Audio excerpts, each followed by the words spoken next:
Orang yang berjiwa besar bisa mengolah kegagalan menjadi sesuatu yang berarti untuk menuju kepada suatu kesuksesan. Bahkan kesuksesan dia dibesarkan lewat kegagalan karena dia berjiwa besar.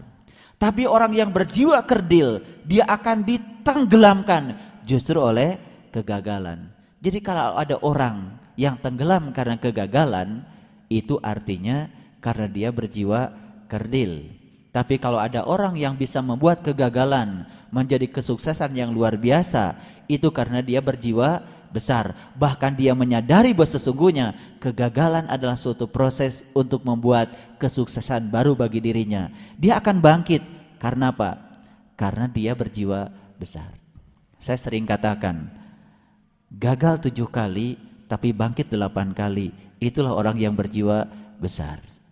Nah, kapan orang berjiwa besar? Kapan berjiwa lapang? Kalau dia sudah menyertakan Allah ke dalam dirinya yang maha besar, yang maha lapang. Betul? Jadi masuklah ke Kuba untuk apa? Untuk menguhud, untuk mengesa bersama Tuhan. Nah, kalau sudah bisa mengahad bersama Allah, baru kita lanjutkan perjalanan kita ke kiblatain. Apa kiblatain? 2 kiblat. Nah, 2 kiblat secara syariat dipahami oleh umat Islam. Kiblat kita yang pertama dulu adalah ke arah Yerusalem, ke Palestina. Kemudian dirubah kiblatnya ke Makkah Al-Mukarramah. Kalau kita mikir secara logika, Palestina materi, Makkah juga materi. Palestina tempat, Makkah juga tempat. Jadi sebetulnya kalau kita itu mengubah kiblat hanya dari tempat ke tempat, itu namanya belum mengubah kiblat, belum kiblatain. Kita katakan sudah mengubah kiblat, tapi dari materi ke materi, cuman materi yang berbeda, untuk nama yang berbeda, itu belum kiblatain. Kiblatain itu kalau kita mengubah kiblat dari materi kepada yang tidak materi, itu namanya kiblaten. Jadi pada tingkat spiritual awal Nabi Muhammad itu kiblatnya karena belum tahu dan kenal kepada Allah, mungkin saja masih yang bersifat materi. Tapi dengan perjalanan spiritualnya berubah kiblatnya kepada yang melampaui materi. Itu namanya kiblatnya 2 kiblatain. Jasmani kita materi, jasmani kita dihadapkan pada materi, tapi jiwa kita bukan materi, harus dihadapkan pada yang bukan materi. Jadi kalau kita sholat itu harus 2 kiblatnya, 1 materi dihadapkan pada materi untuk keseragaman materi sehingga kelihatan menjadi luar biasa rapinya, betul nggak? Tetapi jiwa kita yang tidak materi tidak bisa dihadapkan pada materi. Dia harus dihadapkan pada yang melampaui materi. Ah, itu pembukaannya. Sekarang kita baca ayatnya. Ayat 142. A'udzubillahi minasyaitonirrajim. Bismillahirrahmanirrahim. Ya. Sayaqulus sufaha'u minan nas ma wallahum an qiblatihim. Ya. Allati kanu 'alaiha. Orang-orang yang ini diterjemahkan yang kurang akalnya. Ya, saya sih tidak terlalu keberatan dengan ini, karena menurut Nabi akal itu adalah cahaya yang di dalam kolbu. Jadi ada hadis Nabi yang mengatakan bahwa definisi akal itu menurut Nabi adalah cahaya yang di dalam kolbu. Ini luar biasa. Jadi akal itu ternyata cahaya yang di dalam kolbu. Jadi artinya kalau orang belum tahu cahaya yang dalam kolbu, berarti menurut ayat ini cocok, itu kurang akal. Karena kita sering menerjemahkan akal itu kan pikiran, kecerdasan, ya kan? Bukan, kata Nabi, akal adalah nurun kolbi. Jadi cahaya yang di dalam kolbu. Makanya kalau orang yang sudah cerah, Kolbunya sudah bercahaya, beda. Kecerdasan intelektualnya akan terdorong oleh kecerdasan spiritualnya karena dia sudah memiliki akal. Makanya ulul albab sering diterjemahkan orang-orang yang berakal, gak masalah.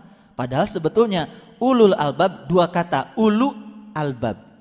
Ulu itu kalau bahasa Arab artinya pemilik. Albab itu dari lub. Lub itu bagian yang terdalam dari kolbu.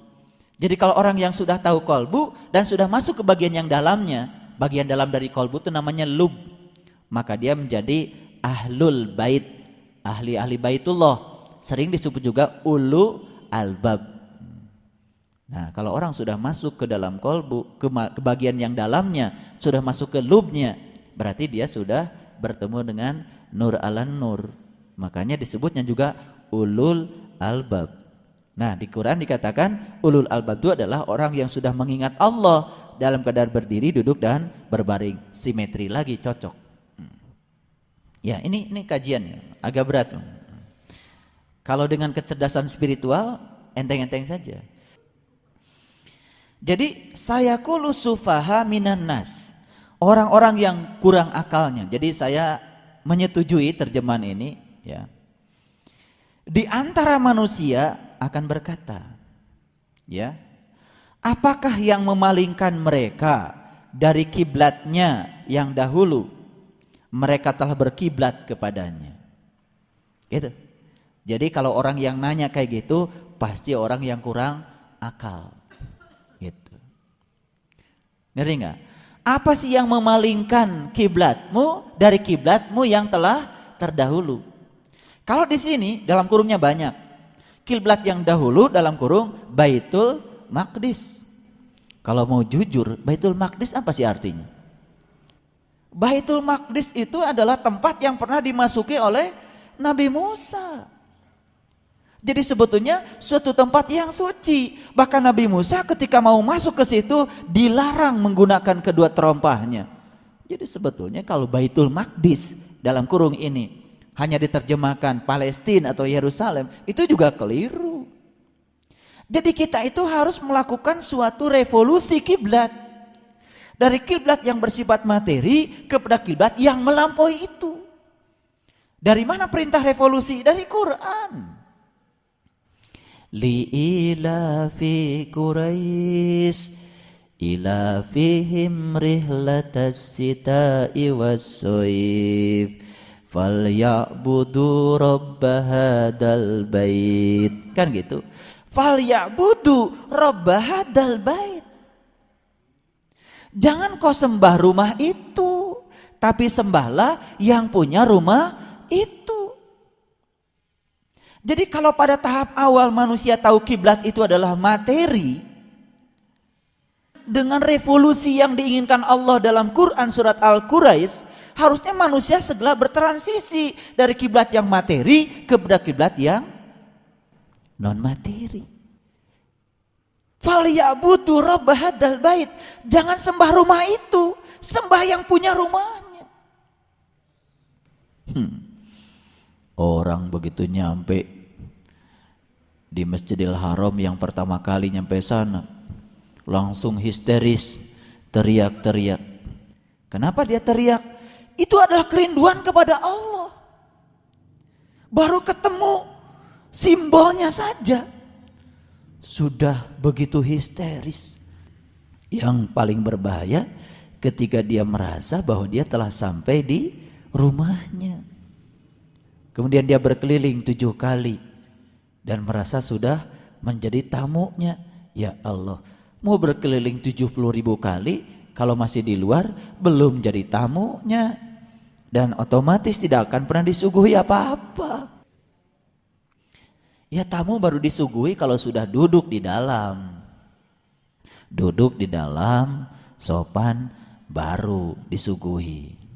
Kan Allah bilang, innalladzina qalu rabbunallah, sesungguhnya orang-orang yang sudah menyatakan Tuhannya adalah aku, Allah, sumastaqamu, kemudian menjalankan istiqomah, tatanazzalu alaihimul malaikah Aku akan turunkan malaikah. Aku akan bangun tekadnya. Aku akan bangun karepnya. Alla takhafu wa la tahzan. Aku hilangkan segala rasa takut dan rasa khawatirnya. Karena dia sudah merasa cukup bersama Allah. Kan di Quran surat Ad-Duha yang sudah kita bahas, wa wajadaka ailan fa agna. Aku dapati kamu dulu selalu merasa kekurangan, walaupun apa yang kamu mau sudah aku penuhi. Tapi terus saja merasa kekurangan, fa agna. Kemudian aku mencukupkannya.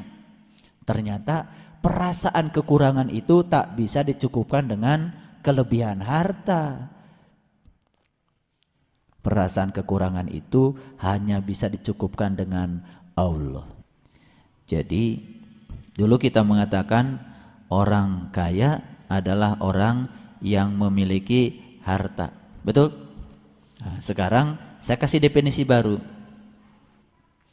Ya, orang kaya memiliki harta dan dia dimiliki oleh hartanya, sebetulnya dia berubah menjadi orang yang sengsara. Paham? Dia kaya. Menurut kacamata kita, dia kaya karena memiliki banyak harta. Padahal kalau kita deketi dia, kunaon ibu teh, ayeuna mah asa tarangaos, sibuk. Gimana tuh dah? Upama teh dilongokan pabrik nu itu kumaha? Pabrik nu ieu kumaha? Pabrik nu itu kumaha? Kalau kita jujur saja, kata memiliki itu sudah berubah bagi dia. Dia sebetulnya tidak memiliki harta, tapi dia dimiliki oleh harta. Kalau orang yang memiliki harta, biasanya dia kendalikan semua yang dia miliki. Kalau dia sudah dimiliki oleh harta, dia sumbangkan seluruh jiwa, raga, dan kehidupannya untuk hartanya. Saya mau tanya, banyakkah orang yang dimiliki harta? Nah, sengsara itu. Nah, orang kaya itu adalah orang yang memiliki harta dan sesungguhnya dia memiliki, tidak dimiliki. Hati-hati ya. Banyak orang yang disusahkan dengan yang dia punya, sebetulnya dia sedang dimiliki oleh hartanya. Jadi sebetulnya dia itu miskin banget karena dia tidak memilikinya. Makanya malamnya gak tidur karena dia masih dimiliki oleh hartanya. Tidurnya pun disita oleh hartanya untuk diabdikan seluruh kehidupannya pada hartanya. Sebetulnya dia tidak memiliki. Kesimpulan, banyak yang memiliki atau dimiliki. Mudah-mudahan kita kalau punya kelebihan harta tidak dimiliki olehnya, tapi kita memilikinya. Sederhana ya kalimatnya. Teruskan. Apakah yang memalingkan mereka dari kiblatnya yang dahulu mereka telah berkiblat kepadanya?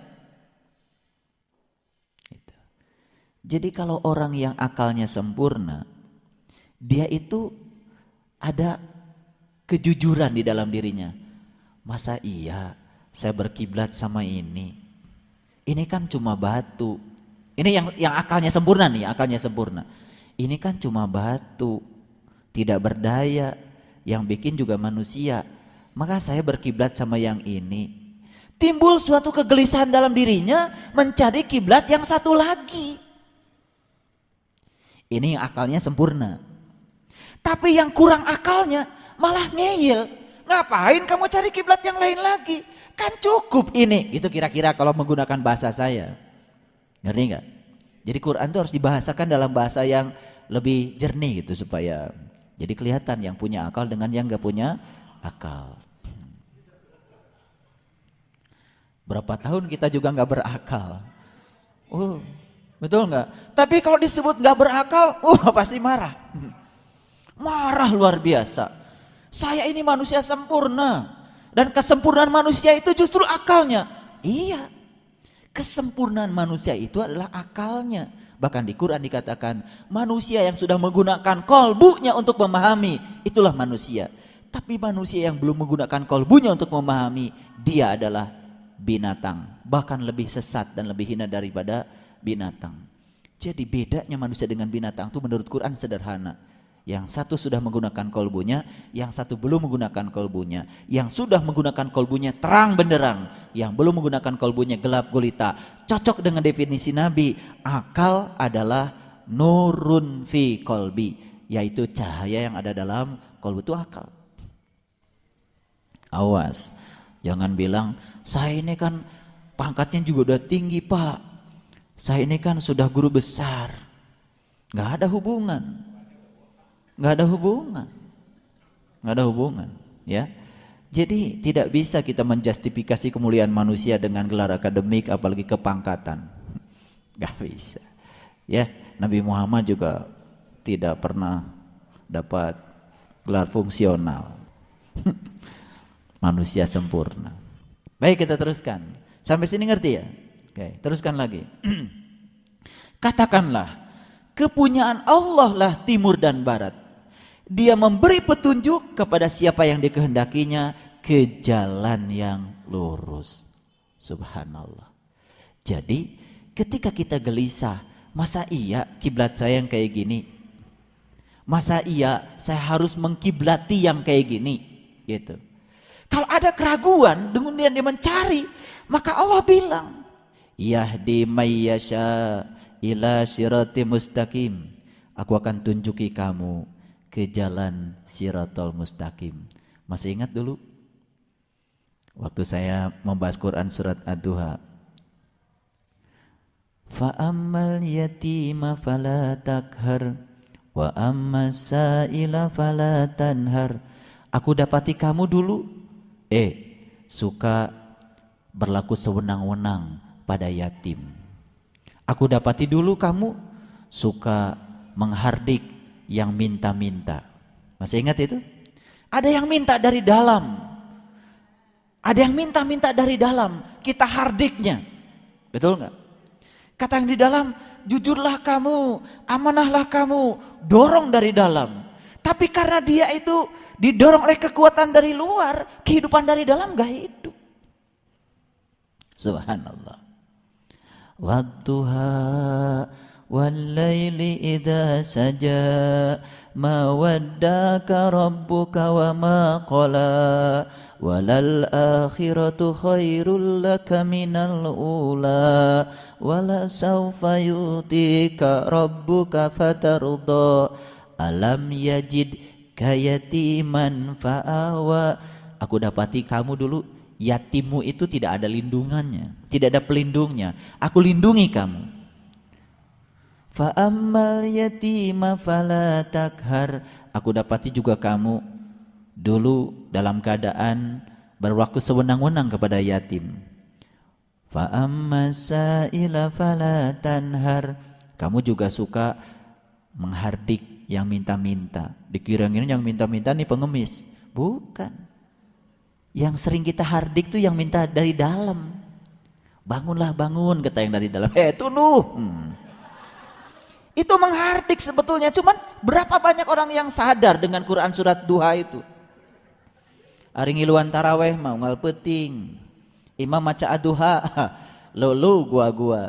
Padahal jelas, wa amasa ila fala tanhar. Kamu itu suka menghardik yang minta-minta, yang minta dari dalam luar biasa. Kata yang dalam ngaji, engke eta mah ngaji mah ya isuk, gitu.